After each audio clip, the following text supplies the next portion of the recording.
Thank you for attending this public meeting. The date is December 13, 2016, Tuesday. The time is 5:32. We will begin our public meeting. As a reminder, to please silence your cell phones that we don't have any interruptions. This meeting will begin by an invocation performed by Roland Howard from Kissimmee Christian Church, followed by the Pledge of Allegiance. David Noyes, our principal from Kissimmee Elementary. The national anthem will follow, performed by Sofia Garcia, a drama and choral student from St. Cloud High School. Mission statement will be read to us by Ms. Pam Haas.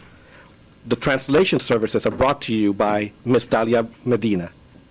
So at this, let's all stand up and begin with the invocation. Thank you. Would you all pray with me, please?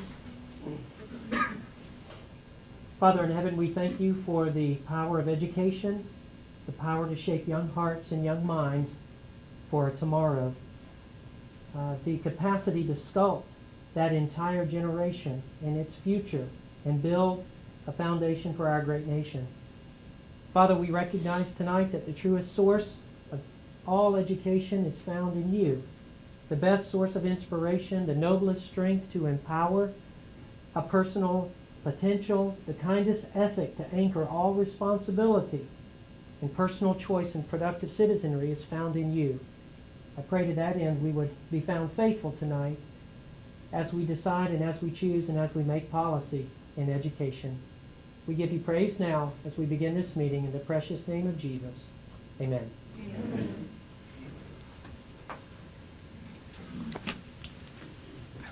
I pledge allegiance to the flag of the United States of America and to the republic for which it stands, one nation, under God, indivisible, with liberty and justice for all.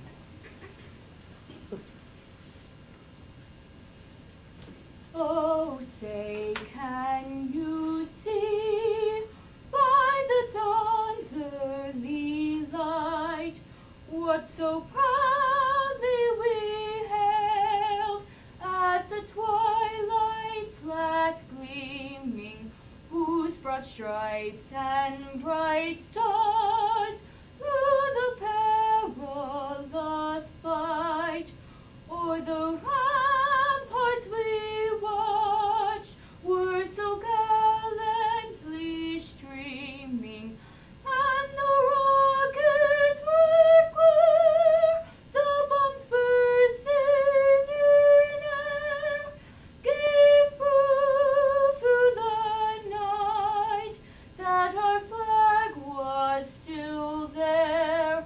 Oh, say, does that star-spangled banner yet wave o'er the land of the free and the home of the brave?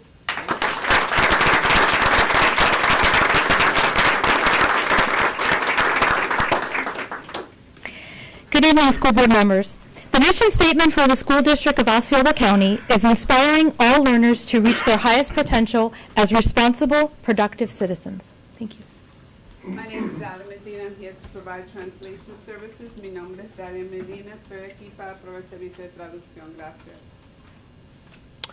Thank you very much. At this time, board, we take a moment to make positive comments.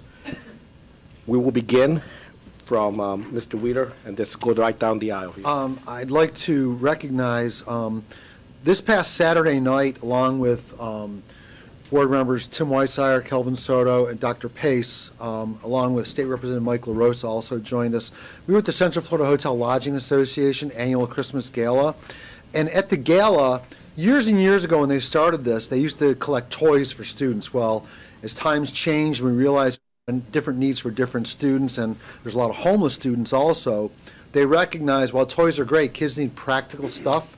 So they made a decision a few years back to actually, instead of a toy drive, have a shoe drive. And from going out to dinner, the this group going out to dinner and participating with the Central Florida Hotel Lodging Association Adopt a School Committee, we came back, Osceola County, with 303 pairs of brand-new shoes for students in Osceola County who are in need. So I want to recognize CFHLA for that.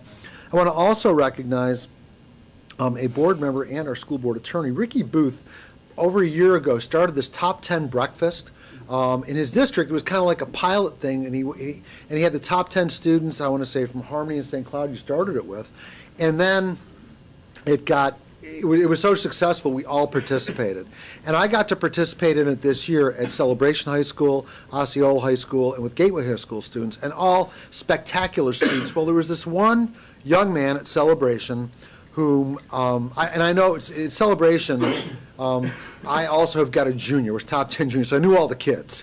But there was this one young man who comported himself so well, eloquent, knew what he wanted, spoke with purpose, a great scholar, an Eagle Scout on the tennis team and the marching band, just a super all-around kid. And I was talking to his parents, I was talking to him about what he wanted, and I got talking to Mr. our attorney, and who founded a 200-member firm with 600 employees, offices all over the country. I asked Mr. Martyr if he would take the time to come and meet with this student. Yesterday morning, Mr. Martyr and I met at Celebration High School, and Dr. Rasmussen gave us a conference room to meet with this young man. And Mr. Martin, I want to thank you. I know the young man got a ton out of it. The two of you can now keep in touch, but thank you for taking the time to really help this young man. Happy to do it. He was a marvelous young man, and I was thrilled to be able to meet him, interact, talk about career advice and things of that nature, and I know he's going to do well. When you have a student like that, it's a credit to the teachers and the entire environment to have a student that, where Harvard on the list is way down the list, and you've got a lot of schools that he can go to with his grades and what he wants to do. So it was my pleasure. Okay, again, thank you. That's, Mr. Chairman, that's all I've got. Thank you, Mr. Wheeler. Mr. Booth, do you have a comment? Yep. First of all, I'd like to say congratulations to our new chairman, Chairman Soto.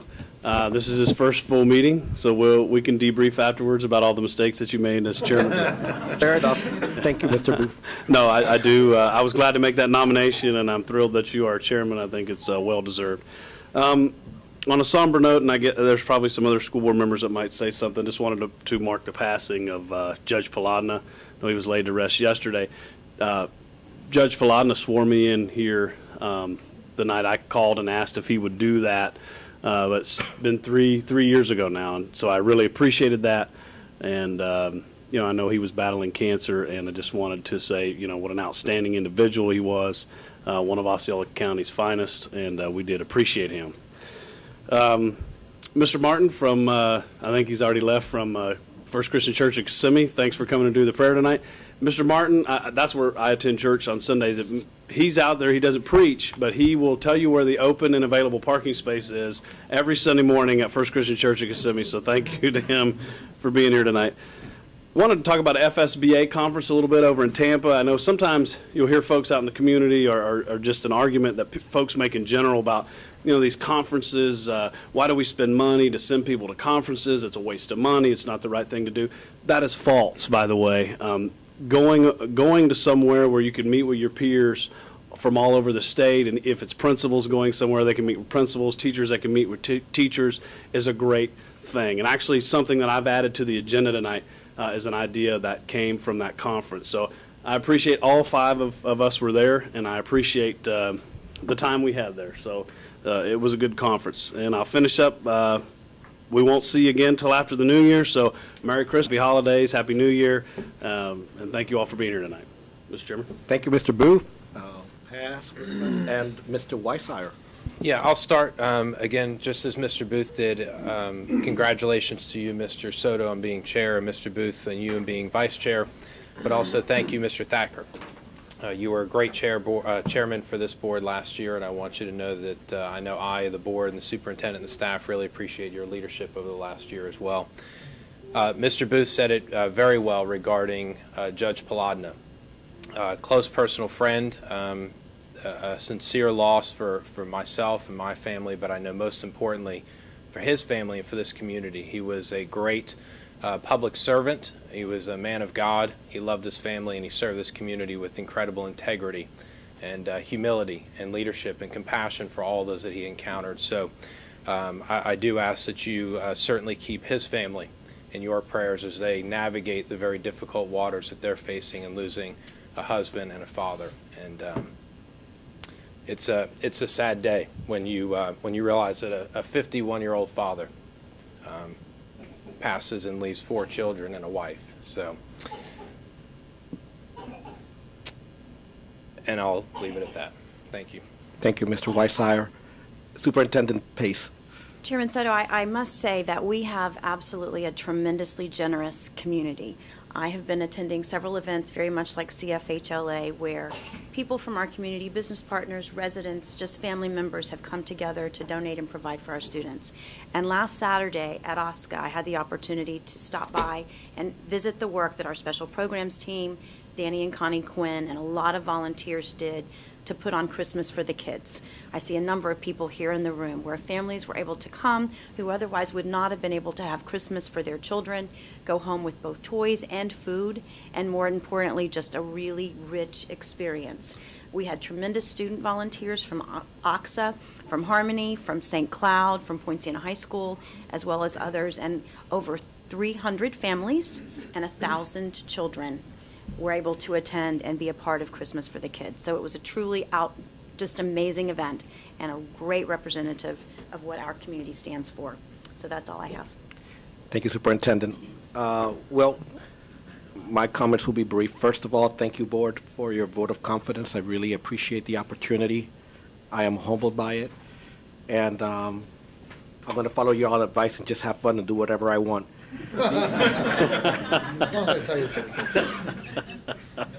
On that vein, I'm going to start a new tradition. So whenever Kelvin is board chair that Christmas, Santa will come early. So you found some gift for all of you. I mean, Superintendent, our excellent and illustrious assistant Tanya, and just a token of my appreciation. Again, it's a new tradition. So every time, you all know what to expect in December. I may consider you being chair next year, but after I open the present to make sure. You're going to like yours particularly. And by the way, whoever says that adults do not enjoy toys, I will prove them wrong. However, you can share your toy with maybe someone younger, a child if you want, but I prefer that you keep it. It does have meaning, and if you read your cards, maybe you'll see where I'm talking from. Yes, we did experience the sad event of the passing of Judge Paladna. He was one of my first judges when I started working as a public defender in his courtroom. He was also recently appointed, and we really enjoyed our conversations, about how we view, the justice system, our philosophy, and it came through that he was a very caring and conscientious judge, and I would say that he really did care about everyone who came before him, and he was quick to consider things that probably were not apparent from the record, just from a conversation from any attorney, including myself. And every time that I ran into him, he would always ask me, how things going at the board. Always ask me that. So he will be missed. And yes, this will be our last meeting. It's going to be a long meeting. We have a lot of things. The board knows that we're going to try to make it as entertaining yet as efficient as we possibly can. So let's go ahead and get started. All right, so. Now we got to recess for the public hearing. At this point, no, I was going to do it. Are you going to do it at the end? Yeah, I was going to do it after this. So we're going to begin our presentations. Student recognition, Dr. Pace.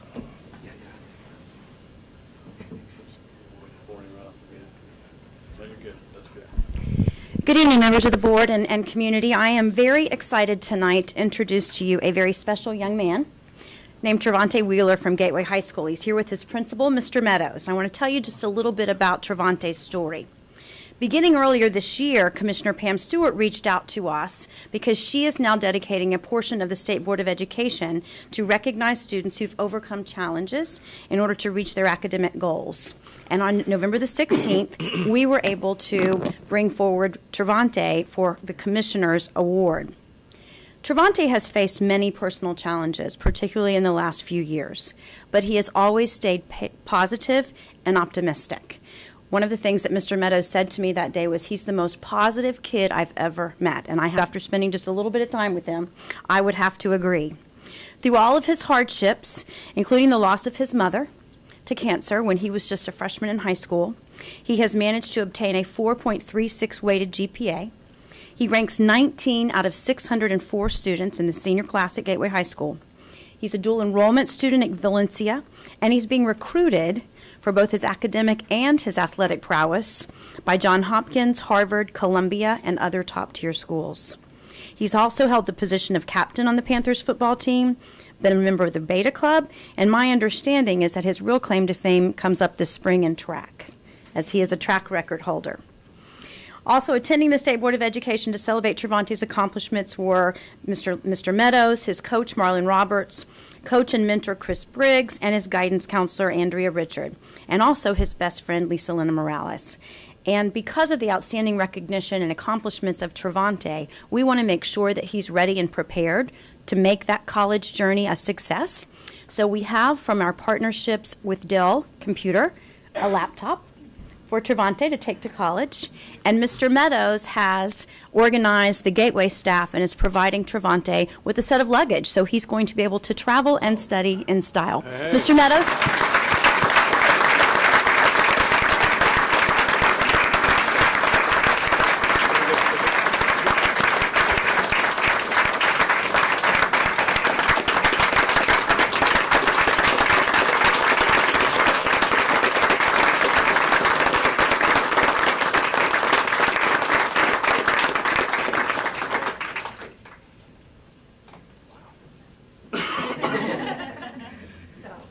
Dana, is she around? Pictures? No pictures. I can get one. Okay, Tammy's going to take a picture. She's coming, she's coming. Okay, she's coming. There's Dana's coming. Dana's coming.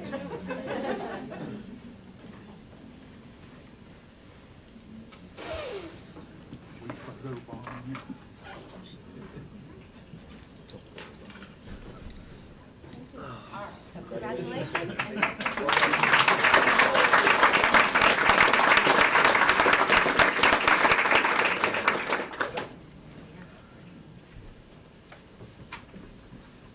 Here, I'll keep this party rolling as the vice chairman. Next, we have the St. Cloud Christmas Parade's awards presentation.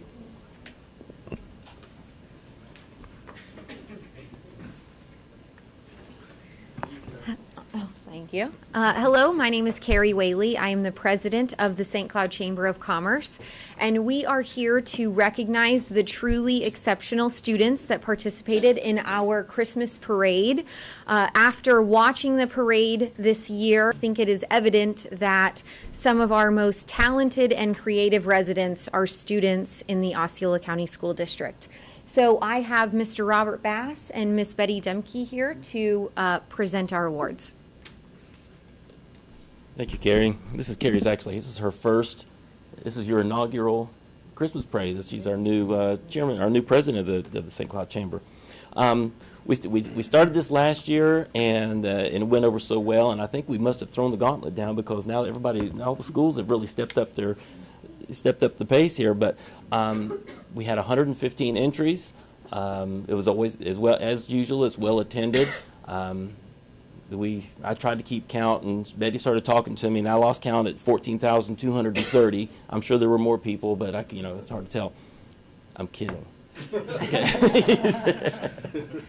but always we're very proud to chair this event, and the schools did exceptionally well. Have you got it queued up? Okay. Deborah was the judge. I'm not going to say that because then it'll be biased. We want to thank Ms. Pace, Dr. Pace. You were a guest. I was a guest. You were a guest. I was a guest. A celebrity. That celebrity sounds better. So you're one of our celebrities, and we want to thank you for attending. So I want to go right into our awards. The Best School Award went to Canoe Creek Charter Academy. It was a gingerbread house with candy canes everybody can see on the monitors. And the schools blew everyone away. I was just so impressed. You know, most of the local vendors, they think putting a white van and a ribbon on top of it, that's decorating. But these students have really gone all out, and I'm very, very, very pleased with them. And the principal's so as I call you, want to just bring everyone up as I call you? So come on up, Canoe Creek Charter Academy.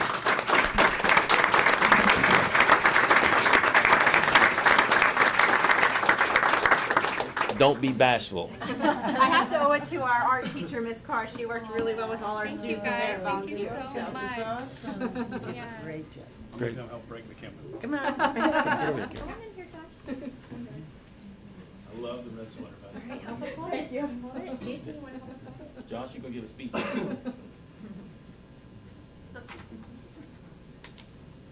Thank you. Thank you.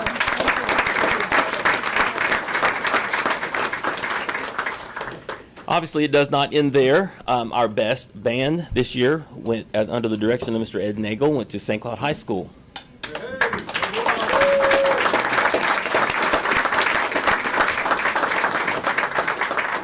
Dog works. Nice.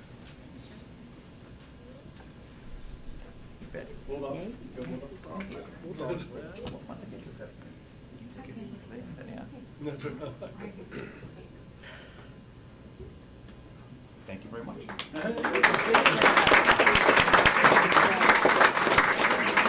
Now, our last two awards goes to the Best Nonprofit Youth and Most Creative, and it's well-deserved, both of them, when they were setting them. I have the luxury, I'm up at 5 in the morning, I'm setting up down at the lakefront, and so I get to see all of them as they're putting their floats together. And I thought someone from Disney was coming out, but come to find out it was one of our high schools.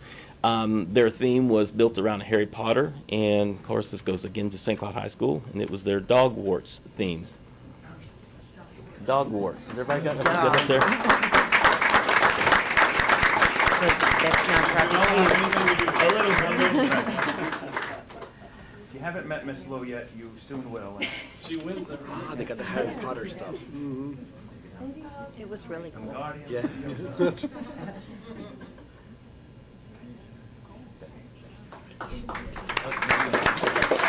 Here, dear, got two of them. And before I go, I want to give a special recognition to you. We don't want to. We've already. They win both. the same one. They get both. Yes, I know. I just called both. Yeah, and that one too, because I already announced both of them. But if it were not for St. Cloud ROTC, Colonel Donnelly, Narcoossee Junior Honor Society stepped up and helped us quite a bit, and the Narcoossee Middle School Band did a pre-parade, whatever you call it, a performance for us. But thank you, everyone who attended. We'd like to see all the school board members build a float next year, so we're going to throw the gauntlet down for you folks now. Ricky?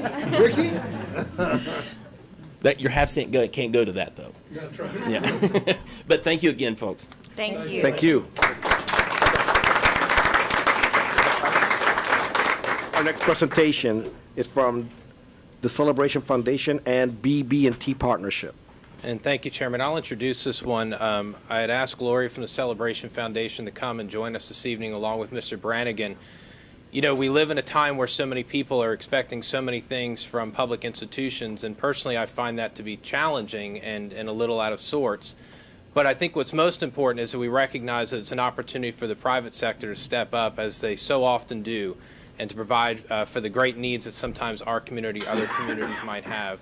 And yet again, the Celebration Foundation has stepped up to be a valued partner of the Osceola School District, and BB&T has stepped up alongside of them from the private sector to really come alongside of our community and our students, provide a great need in our community. So I'd ask Gloria and Mr. Brannigan to come up and share a little bit about this great partnership that's made a difference for so many students in our community.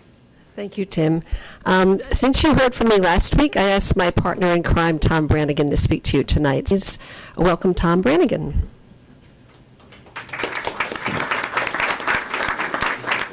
Whatever she was referring to, I didn't do it.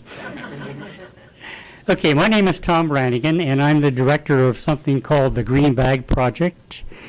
We're based in Champions Gate, Florida.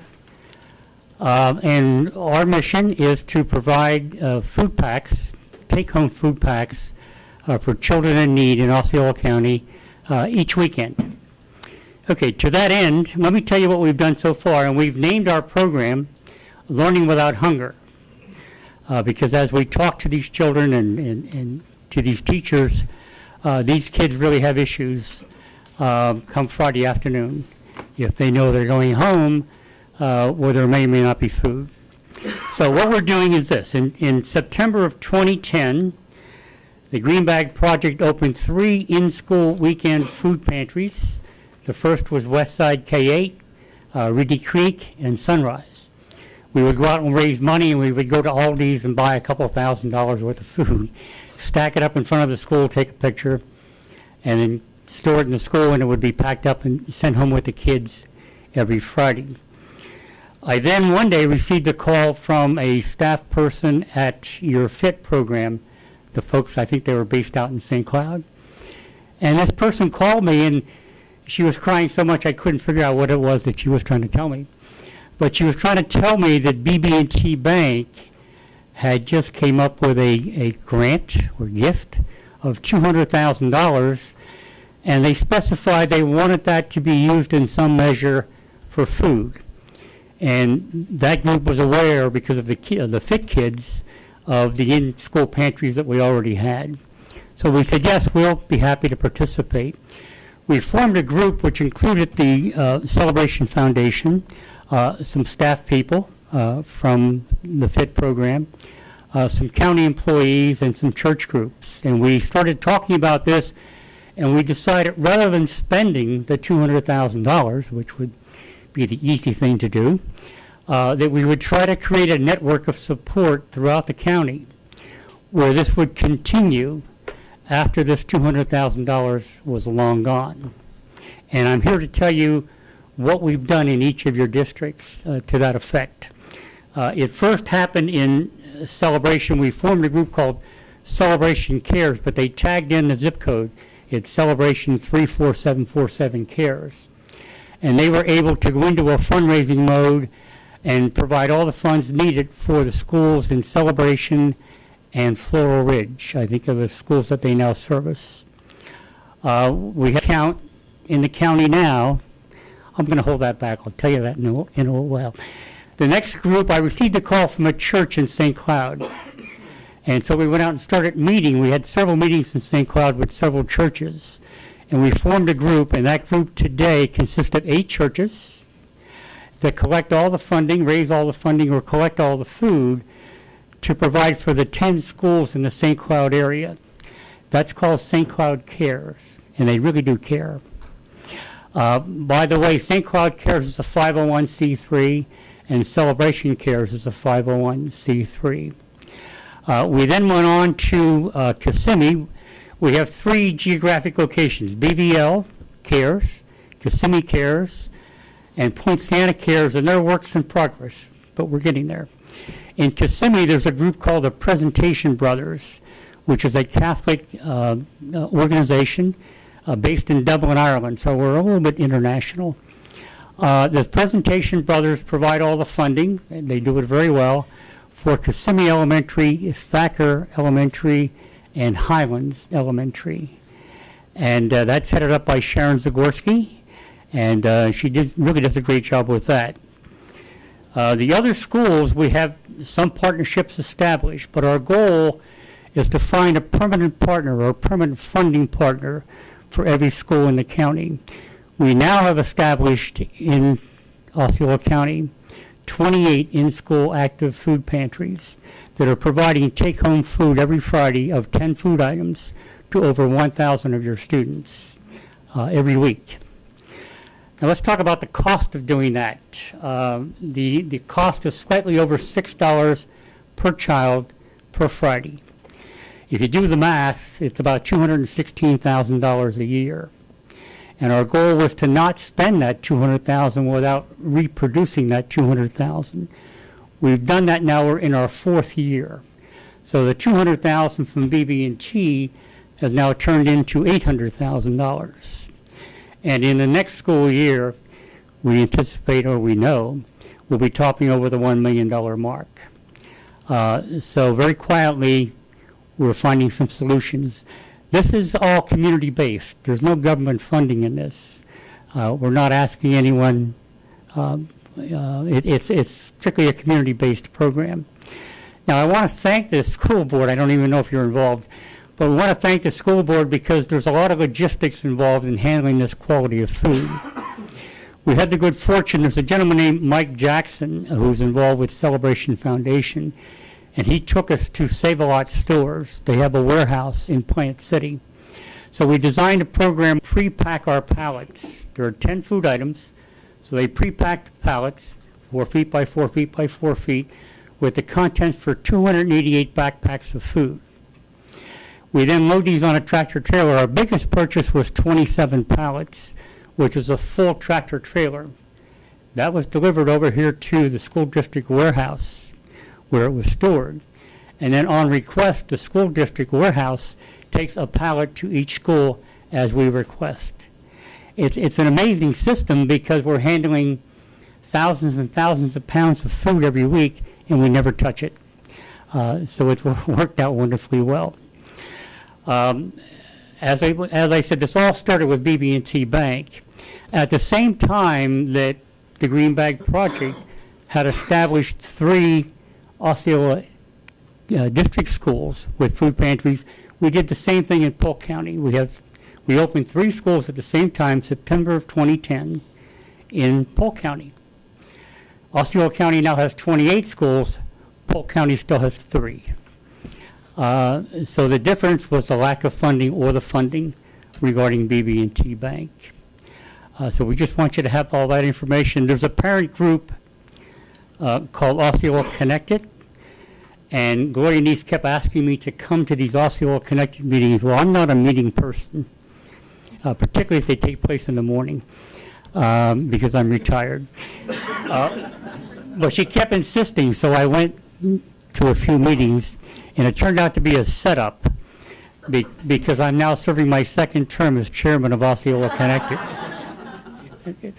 But basically, this all goes back to BB&T Bank. It's just amazing what that $200,000 donation has done. And we envision this with BVL. We will find funding partners for BVL. We will find funding partners for Poinciana and the remaining schools in Kissimmee. And we projected to do this all in 2017. Thank you. Thank you.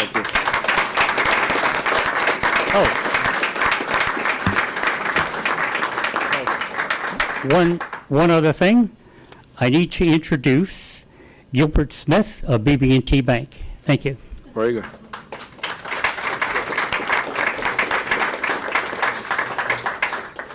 Folks, I really want to thank you, and actually it's Garrett Miller, Garrett Miller, BB&T, president of the Osceola market. Newer to town, I've been in the Central Florida region for 4 years, and have the lucky fortune to have joined the Osceola market with my team members back here back in July. So we're very thankful and for what y'all do with children growing up through the public school systems, starting right now, I have one in 1st grade. So really very appreciative of what y'all do and volunteer for. With that, I want to announce I've got a commitment letter in my hand. We are committing to an additional $50,000 tonight.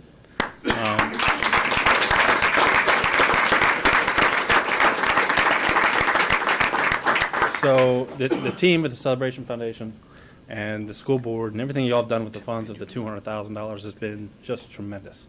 Our folks at BB&T look at that and say, wait a minute, whoa, this is an actual way to use this for other school counties in the country. Y'all are doing something spectacular. With the $50,000, we want that more focused on the housing, on the continuing education. So we're working on that. The check's been approved. I got the commitment letter in my hand. I think between Leslie and Gloria, we're going to get that figured out within the next week, and the check will be delivered. So again, thank you all very, very much. Don't go away. First off, if you could just hang out for a couple of pictures. First off, you're welcome to come back every meeting. But more importantly, 34747 CARES, Osceola Connected, Gloria, the Celebration Foundation. You do a great job. Thank you for your commitment to our kids, and thank you for your leadership in the community. You make a huge difference. Tim, thanks for bringing this forward. Absolutely. Thank you. And I want to point out, as was already shared, one of the great things about this is that, yet again, it's the private sector. It's nonprofits, private individuals, private companies coming together to make a difference. And that's really the way this is supposed to work. It's not necessarily going to the taxpayers asking for more. The taxpayers are already sacrificing enough to provide what we do every single day, but yet we value the partnerships of people like you, Mr. Brannigan, and BB&T, and everyone coming alongside, and organizations like the Celebration Foundation, choosing to be partners with this school district and make a difference for our children and our families in this community. And so we're very grateful, and we appreciate not only what you've done, but what you're continuing to do. So thank you. Fantastic. Thank you.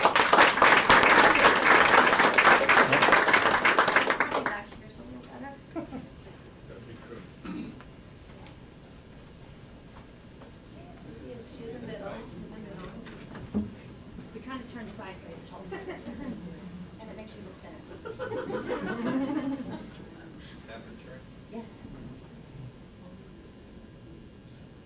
I do. I'm getting real close.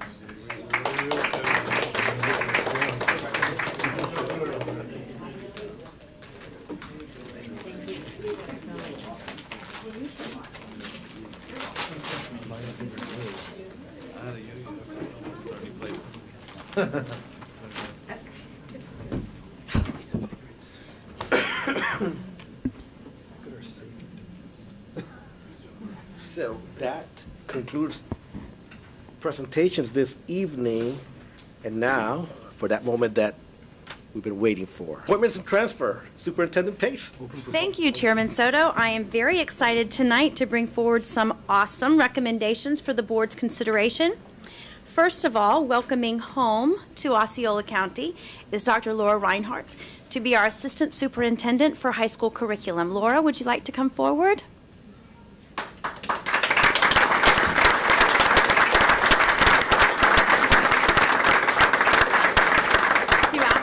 Dr. Laura Reinhardt has held the following positions: teacher at St. Cloud High, dean of students at St. Cloud High, assistant principal at St. Cloud High, assistant principal at Celebration School, assistant principal at Harmony High, principal of Paths, principal of Celebration High, and she's currently in the area superintendent, assistant superintendent role over in Brevard Public Schools, where I had the pleasure of working with her in my previous role. She received her bachelor's degree in education from the University of South Florida, a master's degree in education and alternative certification in ed leadership from UCF, and a doctorate in educational leadership from Nova Southeastern University. Laura is a proven leader in turnaround models. I know she's going to do great things working with our high school curriculum team and our high school principals, and I'm excited to recommend her for your approval. Motion to approve. Second. Discussion. All right, so motion by Wheeler, second by Thacker. Mr. Thacker. Discussion by Wheeler. Mr. Wheeler, please. When Dr. Pace shared with me that, Laura, Dr. Reinhardt was coming back to Osceola County, I was thrilled.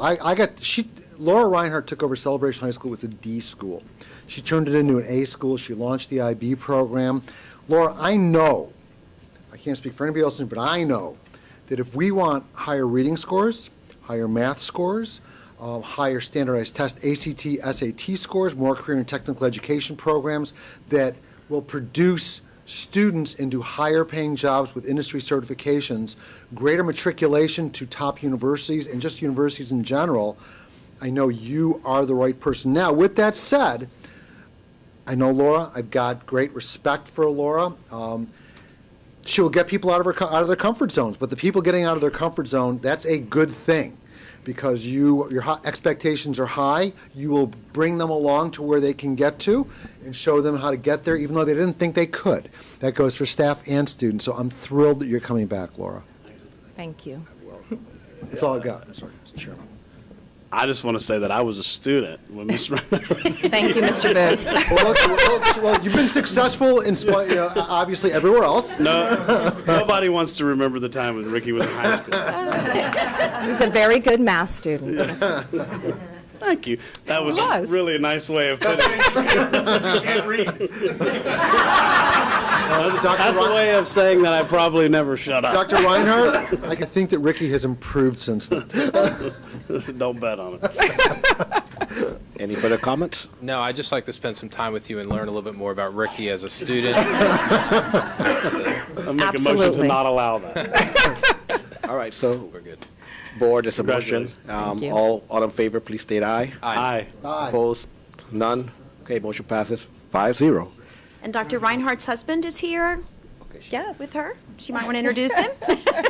Yes, my husband, Captain Dave Reinhardt with the Sheriff's Office is here. He's always my rock and my support, and so I appreciate that very much. And I'm thrilled, Dr. Pace, to be part of the team. I'm excited to work with all these great people, and it truly does feel like I'm coming home. So you've got high expectations, and I appreciate that, Mr. Wheeler, but I will work hard, I promise you that, and I'm excited to work with all the high school You're principals. up to it, I know it, Lauren. When do you start? Well, we haven't worked that out exactly. January. Tomorrow? January. No, not tomorrow. Soon, though, really soon. I did have to promise her current boss that Thank we'd you. allow for some Congratulations. Thank you very much. Thank you. I appreciate it. Thank you.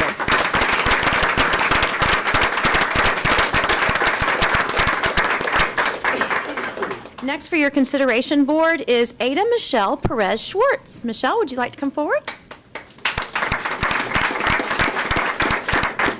I am recommending Ms. Schwartz for the assistant principal position at Kissimmee Elementary School. She has held the following positions: a teacher in Los Fresnos Consolidated Independent School District, the Department of Defense Education Agency, Harlingen Consolidated Independent School District. She's also been an instructional mentor, professional development facilitator for Spring Independent School District, and she's been a teacher and is currently the district math and science resource teacher for our school district upstairs in the elementary curriculum office.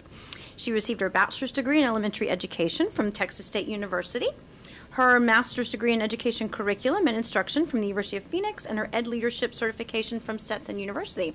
And I believe she has some family here to support her as well. Motion to approve. Second. Motion by Mr. Weissier, second by Mr. Booth. Is that correct? Did you have comments?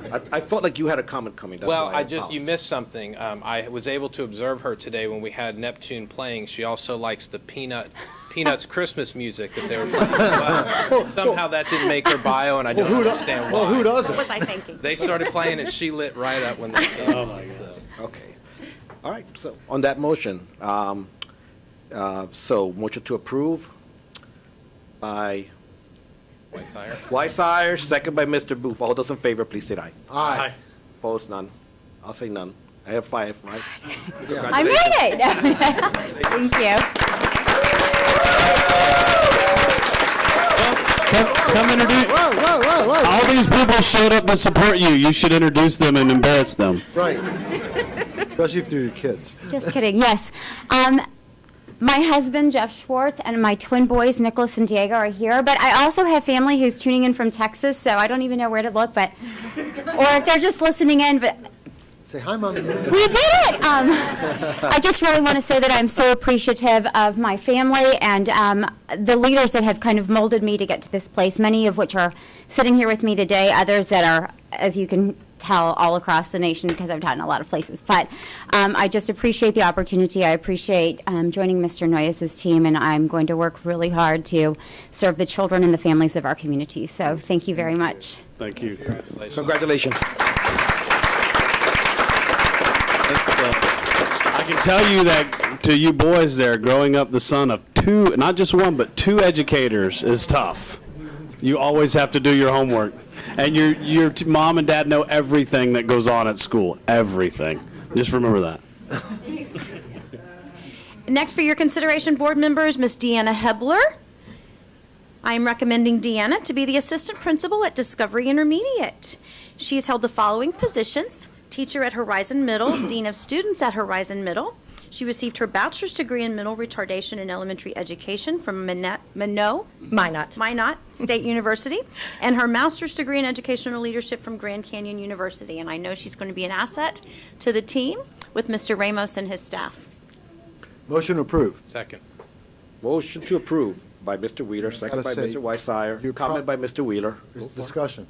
Discussion. You've probably got to be the smartest person from Minot because you're here. It was a big change. Well, I'm originally from Canada, so. Okay, well, Yes. well, you can't go much further south. Nope, I can't.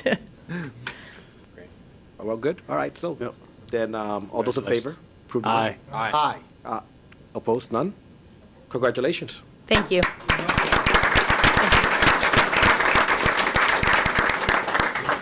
And And I do have one transfer for your approval, board members. Ms. Petrick could not be here tonight, but she has taken on the challenge of becoming the assistant principal at Celebration K-8. She's very excited about joining Ms. Mannion and her team with your approval.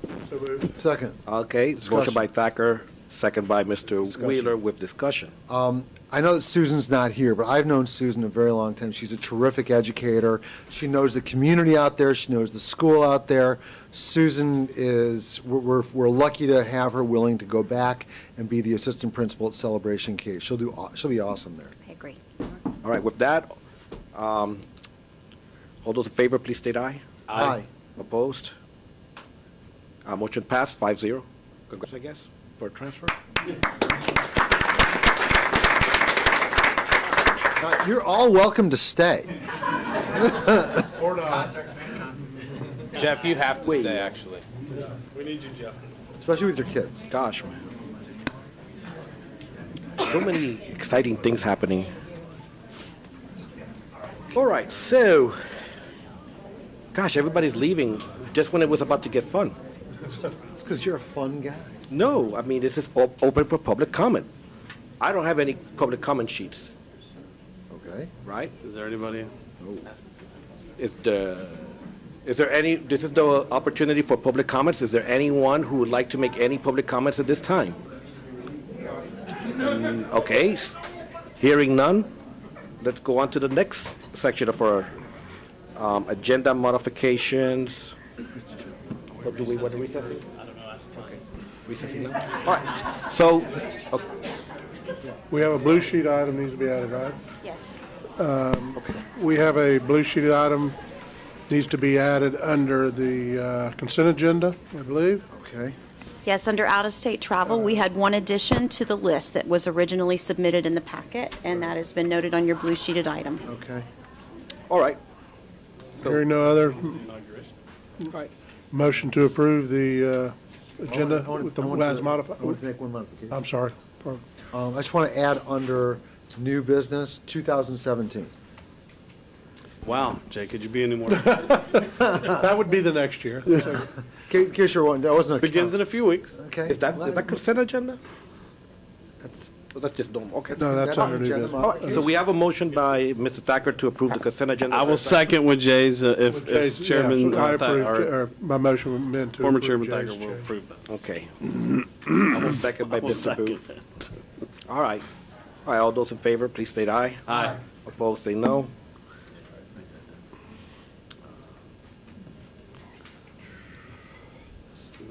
Okay. Motion passes 5-0. All right, at this time, we're going to go ahead and adjourn the public meeting and convene the rules making. Just recess. Recess, not adjourn. Recess, not adjourn. Thank you, Vice Chair. Henry, you can move up front if you want. I'm sure that's exactly what he wants. Yeah, that's right. Good evening, board members. Tonight is the public hearing for the school board rules, Section B for the 2017 school year. I'll be reviewing the summary like I did during the workshop. I'll provide you the opportunity for your questions and comments. Then we request the opportunity for public comment for the school board rules. And at this time, after that, we would request your on the school board rules presented to you tonight. Beginning with Rule 1.10, District's Mission Statement. This updates Paragraph 1 to reflect the new school district mission statement. 2.29, Audit Advisory Committee. This item was added for discussion at the request of Chairman Soto in regards to the requirements or prerequisites for members who may serve on the Audit Advisory Committee. It revises in Paragraph 2B to reflect the phrase "or own a business within," but is an item for discussion. 5.20, Student Assignment, revises Paragraph 2 to clarify language related to high school programs of choice. 5.321, Prohibiting Bullying and Harassment, adds Paragraphs 11C and 14 in order to comply with new state requirements in House Bill 229, which amends Section 1006.147, Paragraph 4 of Florida statutes. Rule 8.60, Network Acceptable Use, updates Paragraph 8A to reflect the new location of employee classifieds on a school district SharePoint site, and Paragraph 9A to reflect new school district mission and vision statements. The Code of Student Conduct is listed, but there are no changes at this time. Student Progression Plan for elementary level on page 40 clarifies the progress monitoring plans are part of the school district multi-tiered systems of support problem-solving team meetings, and that regular education student progress monitoring plan information is documented on an intervention documentation form, updates language to reflect the state requirement that parents must be notified of and allowed to provide input on the development of a student's progress monitoring plan, and this reflects changes to and the statute's sections 1008.28 paragraph 4B Florida statutes. This section is also reflected in the middle and high school plans, and I'll note that at that time, but not reread that paragraph. Page 49 updates policy language to reflect changes within section 1008.256B Florida statutes, which adds an additional good cause exemption which prevents a student from being retained twice in grade 3. Page 55 deletes the continuous progress program to reflect changes within section 1008.25 paragraph 4 Florida statutes and to reflect that school district multi-tiered systems of supports procedures address the continuous progress monitoring of all students. Pages 56 through 60 deletes the Reading Enhancement and Acceleration Development Initiative to reflect changes within section 1008.257B Florida statutes and to reflect the Florida Department of Education MTSS guidelines with which the school district fully complies, and to replace that requirement. Middle school student progression, page 24, updates the career and education planning course language to comply with current state statutes and to reflect that school districts are no longer required to use the Choices online program and may instead select one that is internet-based, easy to use, and customizable to each student. My Career Shines has been selected as the middle school career planning curriculum at this time. Page 39 clarifies that the progress monitoring plans and everything that I stated before in the previous section for elementary school is also reflected in the middle school student progression plan.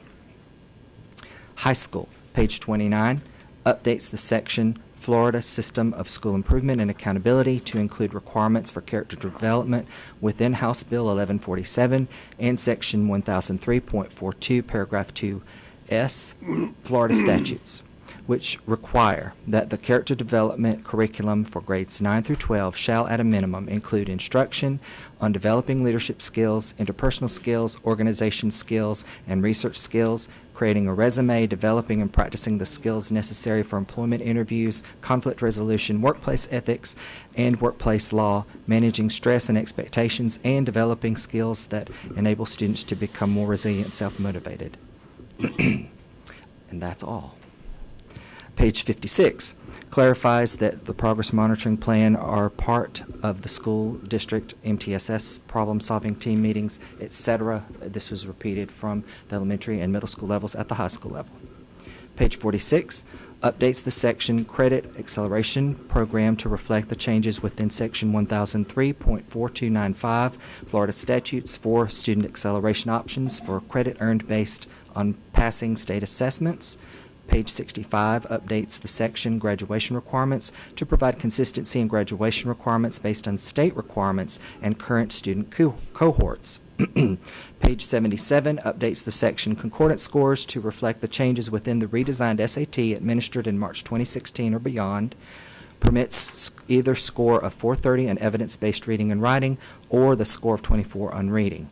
And on page 105, the last change within the section Final Course Grades deletes the requirement that the school district end-of-year assessments for high school courses count as 20% of the student's course grade. At this time, I'll pause for questions and then request the opportunity for the public comment and then action on these proposed changes. All right, so, board, any discussion? Yeah, I've got, Go ahead. I don't. my question is, on the audit committee change, and I might have missed this somewhere along the way. I knew we had a discussion. I guess I didn't realize it was coming forward as a rule change on the, changing the audit advisory committee to people owning a business, not only living in the county. I guess I just think people, it's county money, it's people who live here, And I just feel kind of strongly that the audit committee members should be residents of the county. Just my 2 cents. Mr. Weisshire? That was actually the exact same thing I was going to say, so I'll just say amen. And Board, I would ask that you not support that being added into our rules. But can we, because I don't support it either, so can we pull that one and then approve the rest? Is that Yes, you can, absolutely. We just needed board direction. I mean, we had, while there was discussion, there was no official action taken, so that's what this At is. this time, then I'll make a motion for all the rest of the rule changes, if it's the board's pleasure, without the change to the Audit Advisory Committee. I'll second that. So, let's see, we have a motion to approve the proposed rule changes with the exception of 2.29 by Mr. Booth, second by Mr. Thacker. All those, no further discussion? All those in favor, please state aye. Aye. Opposed? No. So motion passes 4-1. Just as an explanation, I was the one that proposed the rule. I'm not going to vote against it now that it's in there. Okay, so, Thank you, Board. all right, so is there anything else? All right, so that concludes the rule portion, and we reconvene the public meeting.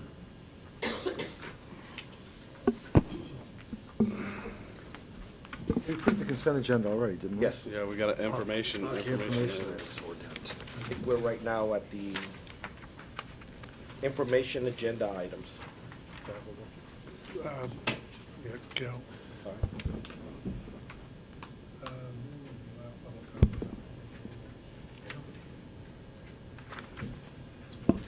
Yeah. All right, so Just a before we adjourn the rulemaking, we did want to allow for public comments on it. Is there anybody that wants to make any comments on those proposed rules? No? All right. All right, so the vote's already been taken. Adjourn the rulemaking session and reconvene with our public school board meeting. We're at the information agenda items. The next item is going to be 12, Mr. Scott Clark. Thank you. Good evening, school board, superintendent, and district leadership and public. I'm here to review our current status of our social studies instructional materials adoption. Initially, we were here in June as part of the board meeting to give you an informational presentation at that time to let you know more about what process was going to take place. Just to give you an update on where we have been and what has already taken place so far, the school district of Osceola County chose to accept the short bid list that had been provided by the Florida Department of Education, and that was in July and August that was provided. Schools then moved on to select teachers to represent their schools. The principal and the teachers, OCA among those schools, helped in October to choose their staff members that participated in this. Then the district committee got together. One of the things that we mentioned on there also was there was a needs assessment that was sent out as well before that meeting took place, and that was shared. The replies came in, and then the district committee came together in October to meet and review those assessments. And at that meeting that the district committee held on October 20th, there were teachers from each of the schools. Also, we had parents that came. I know that was one of the things in June that you guys had asked about. There were a couple parents that attended, one at least for the elementary and the secondary. And then we had departments attend as well. MITD, Media and Technology, ESE, and Multicultural also were part of that when they narrowed down the vendors that would be presenting and providing the selection items for the schools. Currently, in early November, the publishers were then requested to provide videos, 10-minute videos to explain their materials, and then these were going to be put on Safari or other avenues to present to the teachers to see at the school, the online presentations, as well as receive the materials at their school to view. So that's where we have come from. Now I'll move into what we have left at this point in time. Currently, schools are reviewing the materials via hands-on as well as viewing the videos, and that'll take place until approximately into January. Schools will then, at that point in time, they will start to collect their votes of how their school wants to, what they would like to select based on their areas. Adoption Committee will then reconvene on February 8th to conduct a transparent vote that'll be taking place so everyone will know what they selected. The district will then notify the selected publishers and recommend to the superintendent and the school board, and after that meeting takes place, they'll let you know what they have selected at that time. Public will be notified via website and a newspaper, and that'll be at least 30 days prior to your approval. Student editions will be made available online, and Media and Instructional Technology Department over there, we will have those materials there for the public to come see personally if they would like as well. Then the second board meeting in March will be a time that it'll be open for public comment, and the school board can move forward with the final adoption or not in their choices of that. And then finally, in the month of April, this time, we would like to go ahead and proceed with ordering these instructional materials in April so they're here in time for the beginning of the school year. So in July, that's when those materials can end up being delivered to the schools, so we don't have any kind of lapse in time. So I'm open to any questions or comments that you may have or discussion. All right. Mr. Booth? No, that was on from before. Sorry. All right, so then I believe it's Mr. Wheeler. I think Tim was first, actually. All right. Mr. Weissire? Thank you, Mr. Wheeler. Thank you for the update, Scott, and thank you, Dr. Pace, for bringing this to the board and understanding the concerns that were even expressed the last time we went through this, and they weren't concerns of any problems, but the desire to be engaged and aware of what this process is going to look like. I'm very appreciative of that.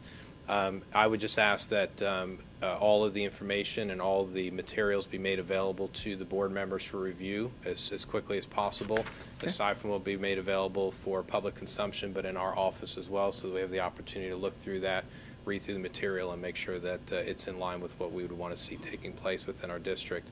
And then, board, I would just, again, and I know I'm preaching to the choir on this, but this is obviously one of those very important things that we deal with.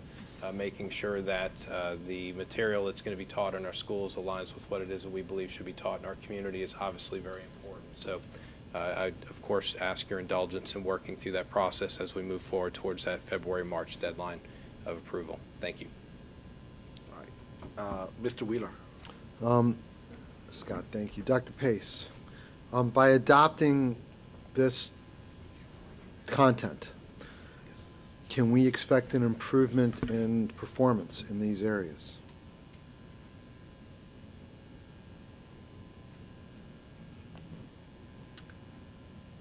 Mr. Wheeler, I'm not sure from a professional standpoint that I believe that there's any single resource in terms of a textbook or a computer program or online materials that are going to make or break the difference in student achievement. It really goes down to the instructional work that our teachers are doing every day with our students. And I am absolutely confident that our curriculum team is working to provide training and assistance for the teachers and effective use of the new resources.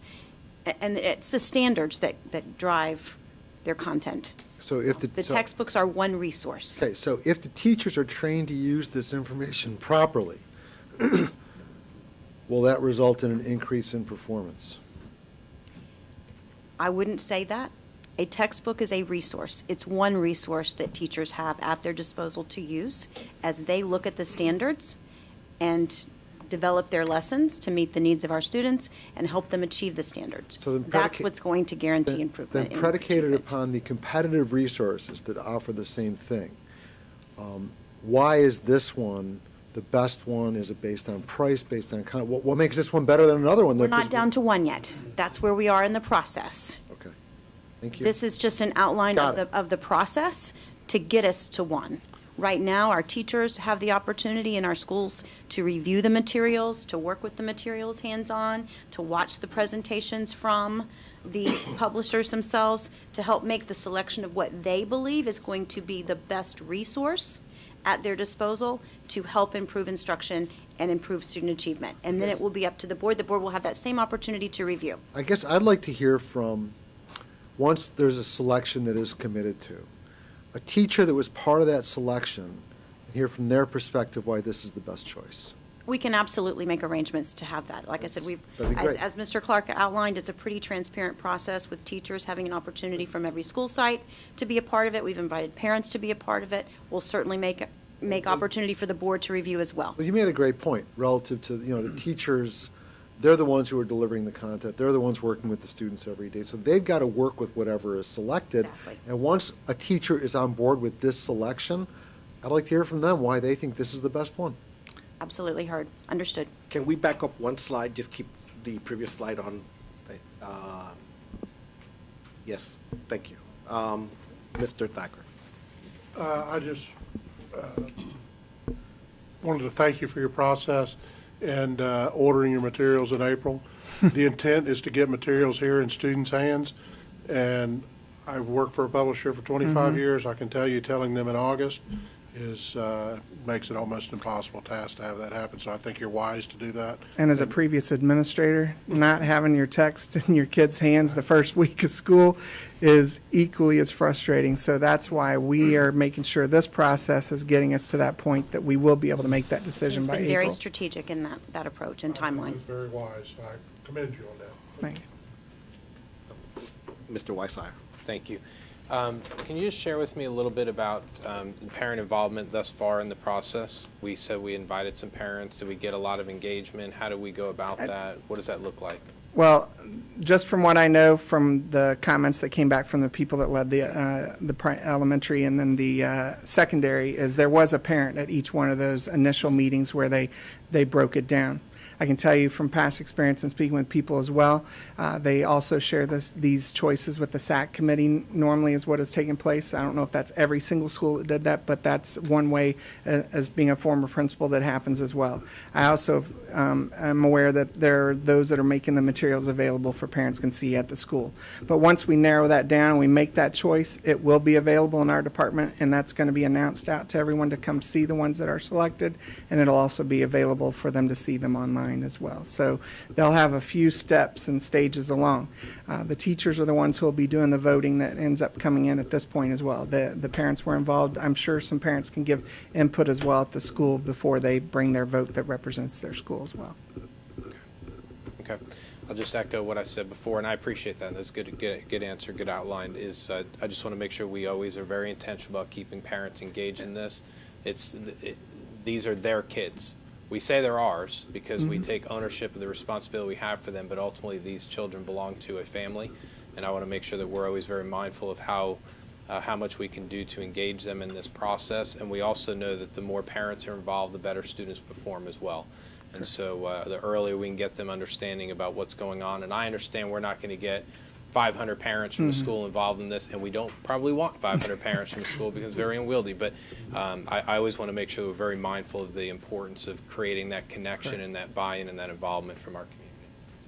Super. All right. Board? Anything else? Thank you, Mr. Clark. Thank you. Thanks, Scott. In the packet, board, there's the fiscal year 2016 component unit audits and insurance claims review. Next item is an update on the Center for Employee Health. Mr. DeBoard. Good evening. Good evening. In your packet, we have kind of a highlight sheet. I'm not going to read all of them to you, but just hit some of the high points. In the area, the May through October, the first 6 months that the center has been open, you can see there are 9,622 total visits with 3,147 unique visits. That's 31% of our total population that are utilizing the center. Top box on the patient satisfaction survey was at 91%. The comment from Mr. Weissire at the last meeting, we the next time I bring this to you, we'll have information on that report. We're adding 3 questions. Rate your satisfaction with the wait you experienced in the lobby, rate your satisfaction with the wait you experienced in the exam room, and then rate your satisfaction with the overall wait you experienced today. So we'll have responses at that, at the next, probably in the January meeting. Sure. And let me just say thank you. I did look through the packet and looked at the survey results that were in there, so I was curious, but I appreciate your effort on that. Thank you very much. So, yeah, we will definitely have that information available to us. So, and then on the chart, the next page, again, we've given you the dollars that have been avoided by participation in the center. The $30, the 17,279 patients or avoiding a $30 office visit copay, and 5,676 prescriptions that were issued avoiding the $15 basic, that's the generic copay, for a total savings to the employees of $603,510. So,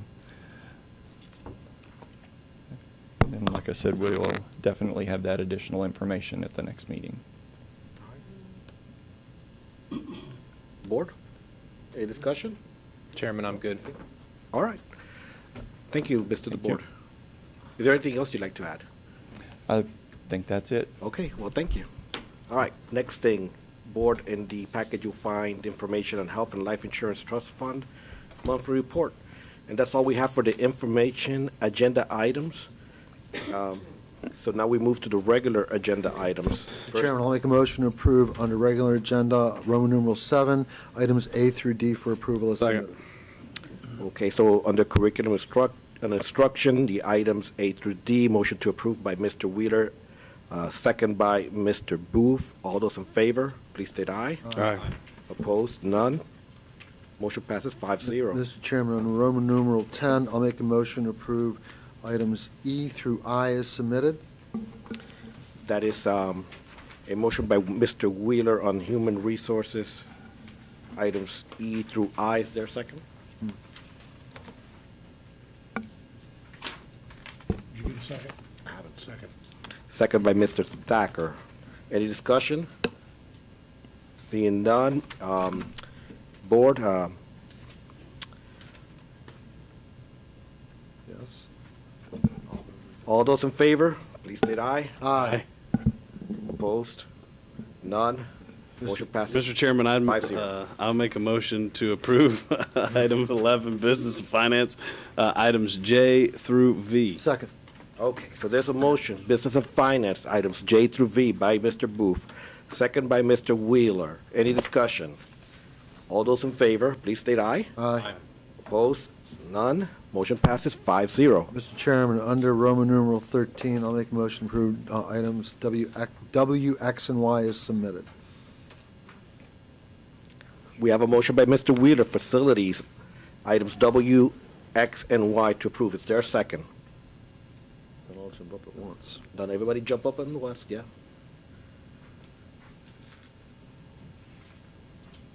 Second. Motion to approve by Mr. Wheeler, items W, X, and Y, second by Mr. Weissier. All those in favor, please state aye. Aye. Opposed, none. Motion passes 5-0. I think that takes us to, Superintendent, anything? Just really quickly, I do need official consensus or approval from the board to add a workshop on February the 7th to go over our long-range capital plan, capital budget, which will include the new sales tax projects. It would be an in-depth presentation, and it says here 4 o'clock, but I thought we had started 2:30. Yeah, 2:30 is when we'd like to add that. What was that date? I'm sorry. February 7th. February the 7th, prior to our February 7th board meeting, we would have a pretty in-depth capital workshop at 2:30 p.m. We've got a Four Corners Charter School Board meeting scheduled at 3 o'clock that day. If we could see if we could get the Four Corners Charter School Board meeting moved up I'm not on there. before that. Ricky, No, I'm not on there. Ricky wants to go back. whatever, all meeting. That's the only potential conflict. So I'm okay if we move the Four Corners Charter Board meeting up earlier. I don't know if we can or cannot, so I would like to, if you can move it up, then I'll give you the authority, you and the chairman, to move that up, and you'll let us know if you make that happen. We'll put that on the calendar. Is that fair enough?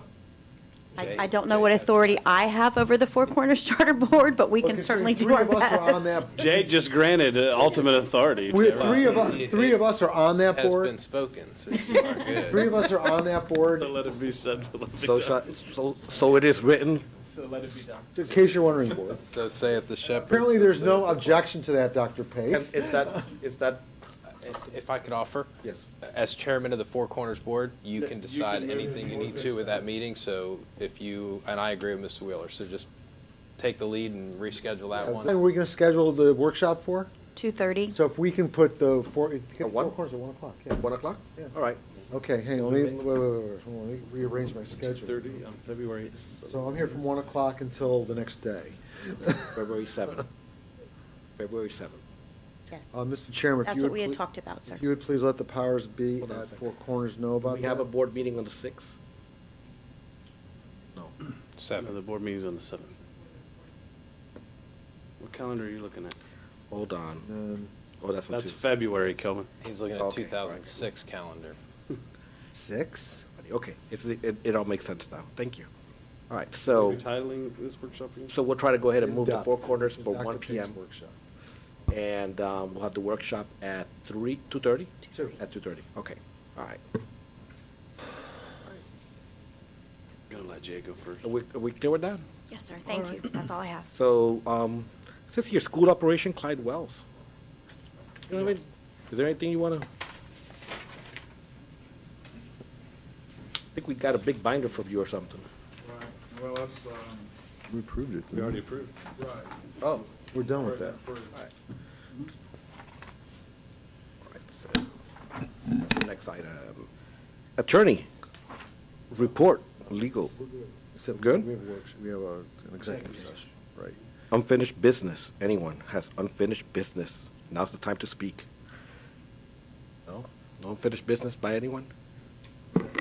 And Mr. Chairman, as we move to new business, I would like to yield first to Mr. Wheeler and his 2017 edition before we go into social.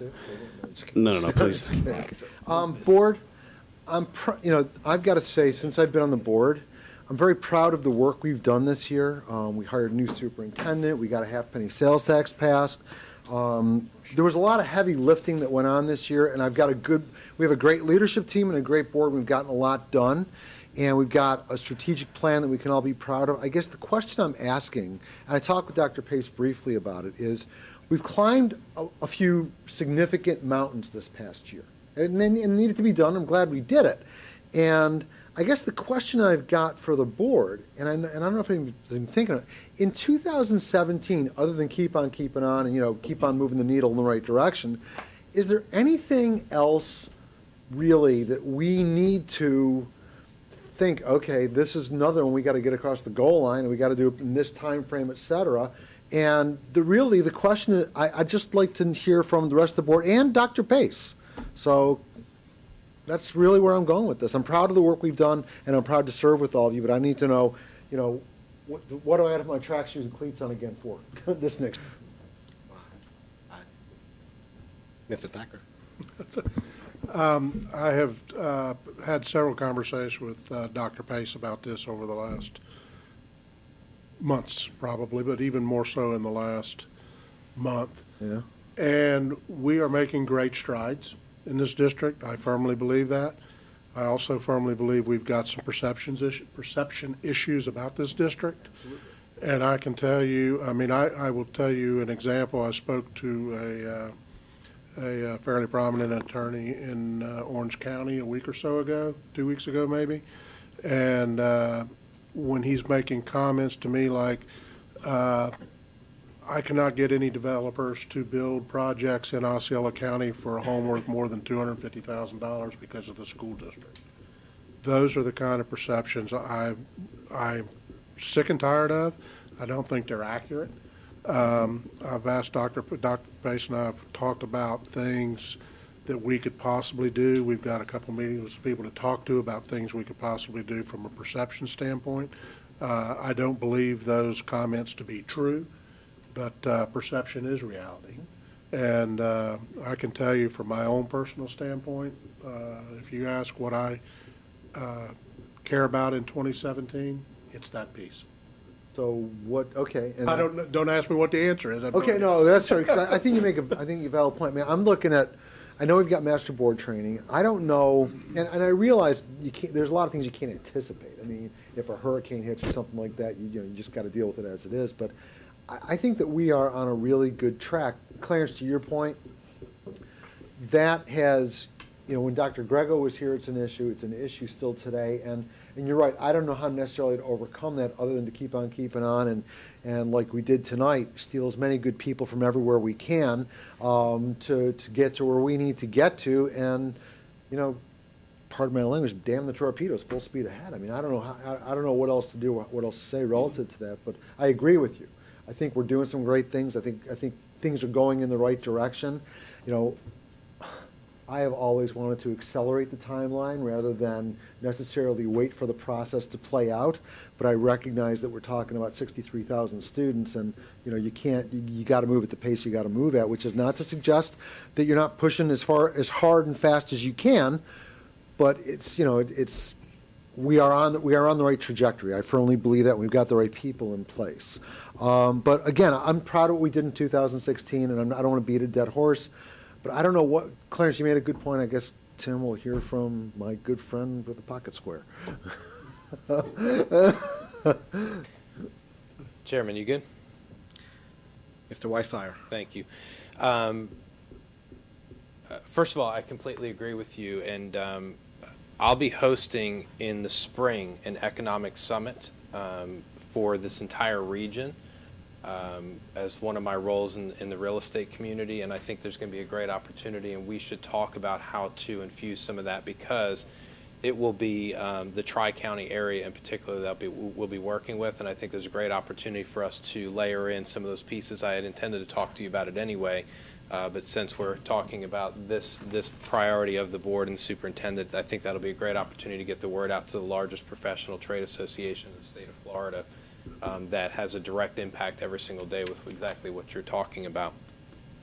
The other comment I would make is, Mr. Wheeler, the answer for me is no to your question. There isn't anything particular that I'm looking at from a big initiative, because I think we already have our big initiatives underway, and I think it's important that we give our superintendent and the leadership team the opportunity they have to continue working through the charge that we've already placed before them. I don't believe you're implying anything otherwise, so don't read into my statement at all. But as far as I'm concerned, we need to make sure that we stay on the course, we continue to support our superintendent, the leadership team, and the staff across this district. We continue to do everything that we can to operate as a board as effectively as we can, making sure that we're setting a very positive tone of how we interact with one another and how we interact with our staff and the community. And I think as we all work to accomplish what it is that we're seeking to do as a collective body and as individuals of why we've all chosen to be a part of this process, I think that will really lay the foundation for what you're alluding to in 2017, which is ultimately that success that we're all striving for. So for me, my personal direction would be keep doing what you're doing, stay on the right track. 2017 sounds like something in the distance, but we're actually in the middle of 2017 when you really think about a school year and what we're working on. So I'm perfectly fine. I don't see anything on the horizon. I respect the question, but I want to make sure that we don't put anything big in front of the staff right now, that we let them focus on finishing out this year as strong as possible. And I'll just close with, first off, I got one quick question, then I got one last comment. Tim, what are the dates of that conference and where? We're going to host it in Osceola County, I can guarantee you that. Gaylord, Omni? I'm not sure yet, and I think we picked a tentative date. Give me one moment, and I will tell you. Yes. We are tentatively looking at Wednesday, April 5th. Oh, you said, I thought it was 3 days from now. No, I thought you said the conference was a 3-day conference. No. It'll be a one-day conference. April 5th. Yeah. Got it. Okay, that's easy. I just want to close with, again, I think we've got a great board. It's an honor, a pleasure, and a privilege to serve with you all. I find you challenging, interesting, and in a good way. It's all good. I mean, we don't always see eye to eye, but we all have the same goals, and that's what's really important. And it's good because, you know, somebody might know a better way to get from A to B than me. Doesn't usually happen, but it could. But on another note, to the staff out there, to Dr. Pace and her leadership team, I think you all are awesome. I think you guys do a great job. I appreciate what you do. I know how hard you all work. And I'm remiss, Mr. Clinch, you did an amazing job getting that football field done at Celebration High School. It's beautiful. I got to admit, you walk on it, you're not used to it. It's kind of like you bounce a little bit. But to you and your entire staff, Dr. Pace, I wish you all the merriest of holidays, Happy New Year. Enjoy your break, come back and redouble your efforts and nose to the grindstone. You're amazing leaders, incredibly hardworking. I respect all of you. I trust all of you. And I think you're all in the right positions doing the right thing. So thank you all. And I just want to say real quick, Mr. Clinch, I was watching a football game this weekend, and it was Buffalo. It was in Buffalo, and it was snowing. And they were blowing the snow off of this artificial turf, and they happened to blow all the rubber pieces off of that. So I'd like to make sure that we have those provisions in place that if it snows in Celebration, that we know how to take care of that field. Okay. We've already got. No, that's downtown. Just messing. Sorry, I couldn't help it. Hello, Mr. Thacker. I actually meant to bring something up earlier, and at the, I think Mr. Booth, next thing on the agenda is something he picked up from the FSBA conference, and something I picked up there too that I found to be very, very interesting. One of my favorite school board members that I've met at the conference is Linda Covert happens to be from Orange County. And she is a huge advocacy person, and she's a huge, very good communicator. But what she started, she went on the board at the same time Ricky and I did 2 years ago. She started, right after she went on the board, a monthly newsletter that goes out to her mailing list, which has now got 16,000 people on it. And it's basically she writes the front page of it of what's going well in the district, and it's not hugely long. It's a couple pages. Since she has started that, the other 6 boards, I believe it is, in Orange County are all doing the same sort of thing, and it's a chance. We've got some local TV stations and we've got local newspapers who will be very happy to share everything bad. So I think maybe it would be something, I think I'd mentioned this to Dr. Pace at the conference or somewhere along the way. I'd like us to take a look at that too as we start to go into 2017. I think the more we can start telling our story, it kind of gets back to my original comment that Jay made me think about, but the more we can tell the good things ourselves, the better off we'll be. So thanks for reminding me. Yeah, absolutely. And Mr. Chairman, if you don't mind, we'll just move right in to. I added community engagement via social media, and I actually think, and I picked this up at the conference, and I know Mr. Thacker picked that piece up at the conference, and I think it actually goes right into the perception piece, which I totally agree with. This is the discussion board that I wanted to have tonight, and I know we won't solve this tonight. And I've already had discussions with Ms. Schaefer because her team does an outstanding job in all the things that they're doing. Something that I learned, and when I was there down in Collier County, the man's name is, I have it here, Mr. Tershetta, I think. Jay was there. If you've never been to a breakout session with Jay Wheeler, you should try it sometime. He always ends up becoming the presenter. Bring earplugs. And they do a good job. You didn't say that. Anyway, moving on. One thing he talked about was kind of flipping this perception or mode of operation on its head of not being really guarded on what we send out from our classroom and our schools. Basically, they are now in Collier County encouraging teachers to create their own social media accounts. If your kid does something cool in class, take a picture and put it on Twitter with a hashtag that goes with it. I think it's CCPS Success if you wanted to look at some of the stuff they're doing. So these accounts are not personal accounts. They end up being kind of personal accounts, but they're really school accounts. And the teachers are sharing stuff. Every time a kid gets an award, they're sharing. Every time they do something fun in class, they're sharing. And I got Mr. Boyd to print out our policy, social media policy. This is Rule 8.601, number 2A. And in the middle of that said, no other district employee or individual, department, or school shall have a social media site for conducting district business or communicating with students or parents. So obviously, if we went forward with something like this, we'd have to change it. But I'd love to get some input from our communication staff, some input from the other board members to see if this. I'm a big social media, not huge, but I enjoy my social media. Maybe this is a way that we have this. I think he called it authentic engagement, not just engagement, but authentic engagement. He said it's really worked well for his kids living in impoverished homes. Maybe the parent works 2 jobs. They can't come to a school meeting, but you know what? They looked at the teacher's Twitter page, and there was, little Johnny doing his project, or he got a math award. There was a little video of what they did in class. So I really got excited. I thought it was an awesome piece. I thought it, like I've told Ms. Schaefer, I thought it kind of flipped the whole way that school districts operate upside down, but changed it, put a lot of positive stuff out on the internet. I thought it was great. So I'm not saying we need to, tomorrow we're running into schools and we're telling teachers, hey, get on Twitter. I think there's a process. I'd encourage Ms. Schaefer, I've already sent her the information. If you wouldn't mind, also, would you please share that the presentation he did with the other board members? I'd appreciate that. So anyway, I thought maybe we could engage in some discussion about that and see what Ms. Schaefer had to say, the superintendent, other board members, see where we could go from there. All right, so let's begin with Mr. Thacker. Let me just first say that I am probably the most anti-social media person in this room. Second. And maybe of the 7,000 school board employees, of which I'm one, may be the number one of that too. But I am starting to, I do recognize things change, the way people get their information changes.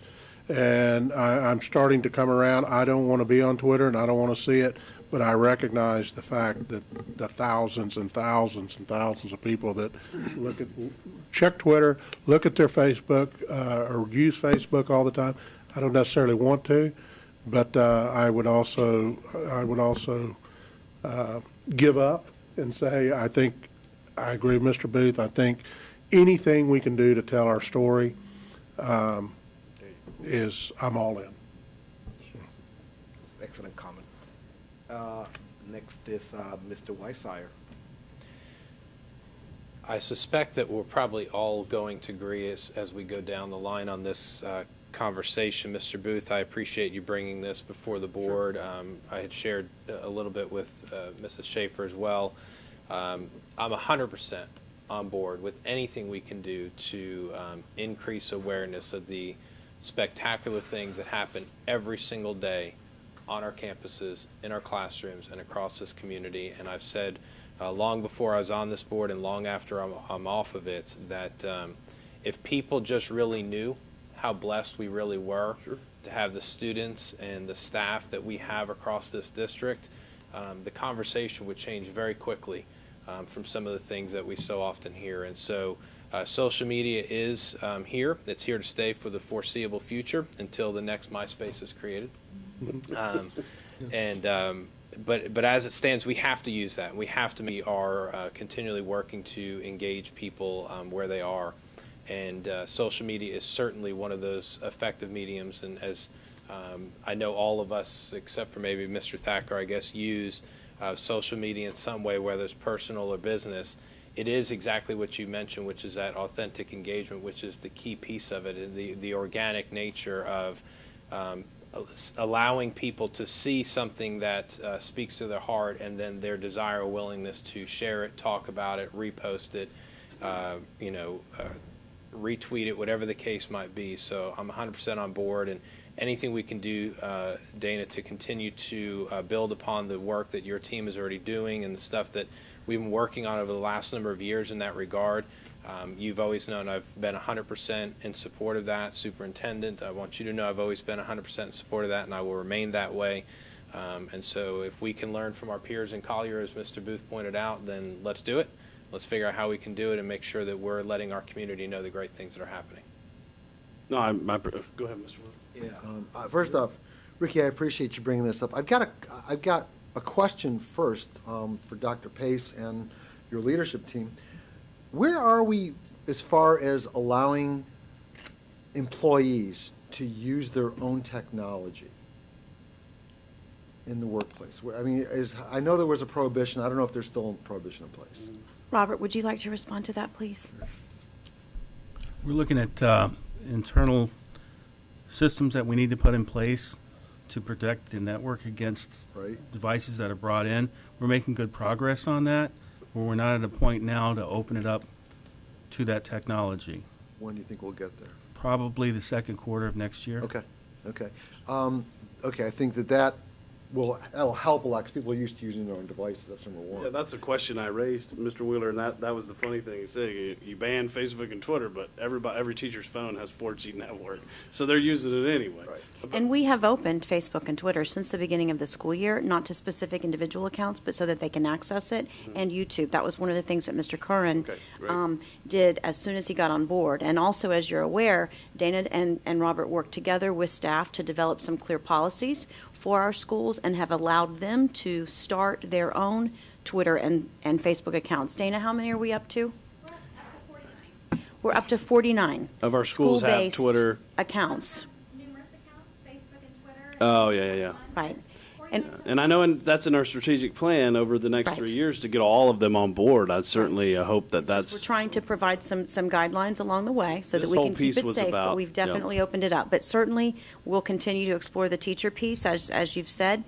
One of the other questions that you raised, Mr. Booth, was a hashtag. We had gone with the good to great, which I think you are concerned about it being easily replicated. Yeah, My we only need a very concern is if unique we one. add a whole lot of characters, you're really cutting away from the message since you're limited to 140, we- including the hashtag. Yeah, we do need, I understand that because I use Twitter, but we do need something unique. When you search the hashtag, it has to be only yours. So I had given Dana a suggestion of SDOC, good to great, which is only 4 more characters. Obviously, Collier County's using CCPS success.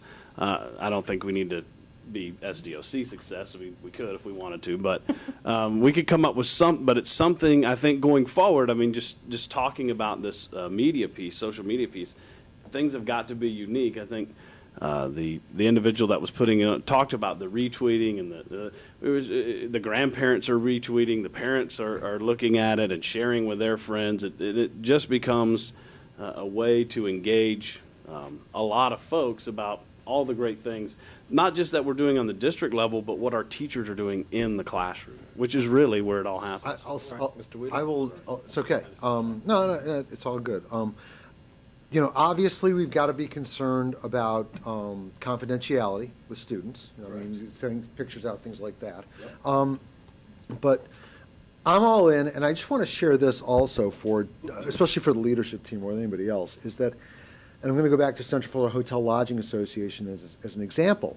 When I first got elected, there were 25 schools adopted in Central Florida from CFHLA, 1 Osceola County school. That's why I got involved, just so we could get our bite at the apple. Now we've got 20-plus schools, and just to illustrate what makes their heart go pitter-patter with these hoteliers and CFHLA, and for some reason pulling teeth to a certain extent, they just want, when there's activities and there's something that hotel or that allied partner's doing to support it, take a digital picture and email it to them or text it to them. That's all they want. They only have to post that, so-and-so from the Sheraton or the Marriott was at the, teacher recognition event or reading to students. And so it goes back to your point, though, about social media. This is something that makes people feel good. So I'm all in, but I wanted to use that just to illustrate your point. But again, confidentiality, we'll work that out. And I'm pleased to hear we're getting to the point where staff can bring their own technology. All right, so let me see, Mr. Weishire. I think it's important, Mr. Thacker, a fax machine does not qualify as social media, just so you know. I wanted to let you know that. He said it a minute ago, they can fax it to me. Dan, I think the other part, too, is making sure that we leverage the resources we have in this community, and I'm going to use Kelly Trace as an example. As we're looking to expand this across Osceola County, across our school district in particular, I may be decent at social media. I feel like I've made this comment up here before. I may be decent at social media, but it's not my sweet spot. And so I contract out stuff, or I bring on experts to try to help me in the areas where I may not be the subject matter expert. And as we look at that, there may be opportunities for some in-kind support and help from some of our valued partners in the community to say, you know, we have X number, 40 some odd number schools, whatever it was that was mentioned. Maybe we can put together an opportunity for somebody like Kelly or someone to come in. Keith Ronan's another great example, to come in and begin to talk with your staff and other people about, hey, here's some great opportunities, and here's the way to really create true, organic, and authentic engagement. It's very different from just putting up, you know, it used to be you write a post, and then it was you have to have a picture, and now it's moving towards video. I mean, the engagement components are continuing to shift, and it's not just what it is, but it's how you deliver it and how you write it that's going to determine whether or not you really do or don't get that engagement. So we need to be purposeful. If we're not, my concern would be is that we spend a lot of time trying to get messages out that get very little organic following and not as much reach as they really need to get. So just be thinking about that. Yeah, and I just want to say, and kind of to Tim's point a little bit, is, you know, we're sitting here tonight, and we've talked about it in our strategic plan, and we're talking about it tonight. We're adding a lot to Dana's plate. Superintendent Pace, I just want to make sure that that our communications department, which I think does an outstanding job right now, if we're going to start talking about sending out monthly newsletters times 5, and we're going to start talking about going and training teachers how to tweet, and almost, obviously we don't want to have an enforcement piece on the teachers, but almost an enforcement piece on the schools having Twitter accounts and trying to manage all that, that we may need to look at, you know, our investment in our communications department. I second that thought. Okay. I sincerely appreciate your recognition of that challenge that lies before us, and we'll be very mindful and strategic about bringing back a recommendation to you. But yeah, this is a lot, and that team does some pretty amazing work already. Great work. They tried to That's it, video Mr. me Chairman. for an hour this Any other morning. lights? Not everything is successful they can do. Tweet you that, Clarence. Looks like, board, all the lights are off. That means that no one else has anything else to add? Am I right? That's correct. Yeah? Well, no, I think we have to. All right, so let's go ahead and recess for executive.